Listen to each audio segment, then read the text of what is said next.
My name is Andrea Bailey. I'm the county supervisor in the Potomac district on the Board of County Supervisors. So what inspired you to focus on mental health? Well, I think that with our community and the nation coming out of the COVID pandemic, I think that it just exacerbated and it elevated the necessity for us to really focus on mental health and not sweep it under the rug again. And I think that we have been doing that nationally for a very long time. And I think we've been doing that in the county for a very long time as it relates to really, really elevating the level and expanding the level of services that we need in the county. And I think COVID just opened the door for that in a very big way. What was the process to get the Crisis Receiving Center to become a reality?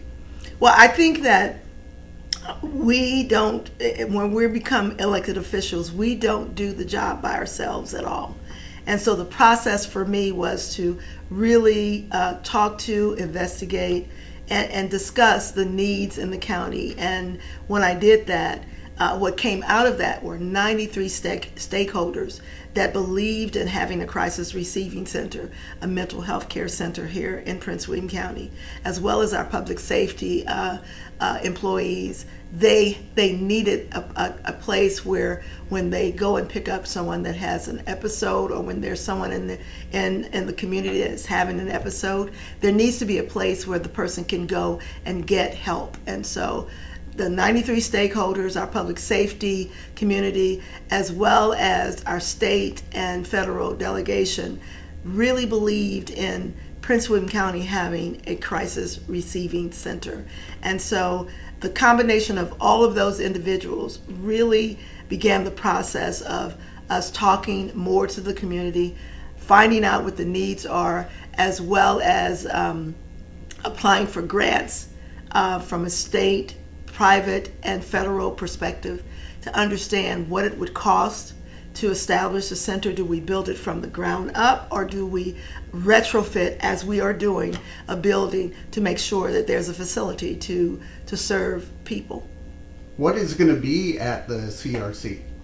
Well, it's going to be a center when a person is having an episode, and they can be there 48 to 72 hours. It'll have 16 adult beds and 16 recliners, 8 youth beds and 8 recliners. It'll also have wraparound services in the building. So once we've stabilized the person, what does it look like when they have pharmaceutical needs, when they have housing needs, when they have financial assistance needs? What does that look like? And so those are the type of services that we will offer in the Crisis Receiving Center. Do you think the county is ahead of the curve? Absolutely. Absolutely. That's a wonderful question. And I will tell you, I got a compliment the other day from one of my colleagues, Chair Phyllis Randall, who used to work in mental health in the county. And she said Prince William County has the best level of service for mental health in the region. And I believe that. And I think the county was so primed to make sure that this facility is state of the art. This facility is ready to go once we've retrofitted the building. I think the timing was impeccable, as I said, as it relates to us coming out of COVID and having a place for people to heal. And I truly believe that when we heal minds, we heal the land. And our communities are safer, our communities are more solid, our communities are healed, and our communities grow. What does it mean to you to help others? I've been a servant leader all of my life, even as a child. And to be a leader, a servant leader, for me is really understanding the importance of sacrificing yourself for others. And so being an only child, one would say, you know, it's all about me, but it really isn't. It is not all about me. It's about understanding to whom much is given, much is required. I've been given a lot in my life. I've experienced a lot in my life. And yet it is still not over but I believe that the way that I show my appreciation for the things that I've gotten is by sharing it with others. What would you say to anyone going through a tough time? I would say seek help. Seek help and trust the places that you go to get help, and be very open and honest about what's needed and the state that you're in when you're seeking the help. Because there are avenues in our county, in our nation, that are willing to serve you. And so don't be afraid. Don't pull back. Don't go inside of yourself. Try your best to open up and just ask for help. Have you seen the stigma of just talking about mental health lessening? Yes. Yes, I think it's lessening because I think people realize that once their minds are at rest, at peace, calm, that they can function better.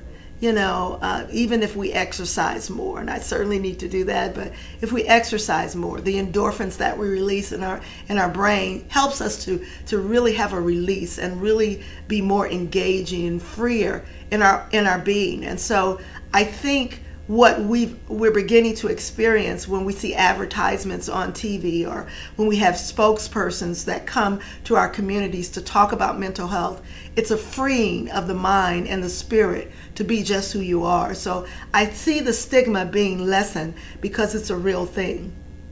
It's as real as having a doctor's appointment. And so we really have to look at it that way. I think the understanding of that is not a stigma of that labels you. It's not a stigma that gives you a title of who you are for the rest of your life. But I think the lessening of the stigma shows that who you can be for the rest of your life. And it frees the mind and the soul and the spirit to grow. And I think that's what we're here as humans to do, to grow each and every day of our lives. Where do you want to see the CRC in the next, say, 3 to 5 years? Well, I want it to be completely stood up. I want it to be flourishing. I want it to be a place of safety. And I think in 3 to 5 years, we'll be able to expand it. We're already looking at that. Once we retrofit the building and make it with the staples that we want inside of the building, then we have to look at what's next. What's next for our youth? We really need to focus on our youth in our community because they're suffering as well from not just the stigma, but being afraid to really express themselves. You know, I mean, from anxiety. You know, they need to be released from anxiety. They need to have a place where they can express themselves in a greater way in order for them to grow in a greater way. And so I think that the next step is really to focus on our youth, because that's our legacy, that's our heritage.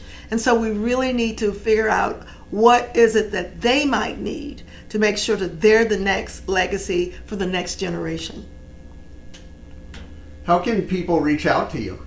Oh, well, as the county supervisor, I have a community/public office, and my address is 3850 Fettler Park Drive, and I'm in Suite 310 in Dumfries, Virginia. And the reason why I'm in this location is because I was previously in the Ferlazzo building, but there was a need to establish a child advocacy center there in my office, and so I needed to move out. And I thought, what better place to move than centralized in the district, so that people from all angles of the district can get to me for the services that they need.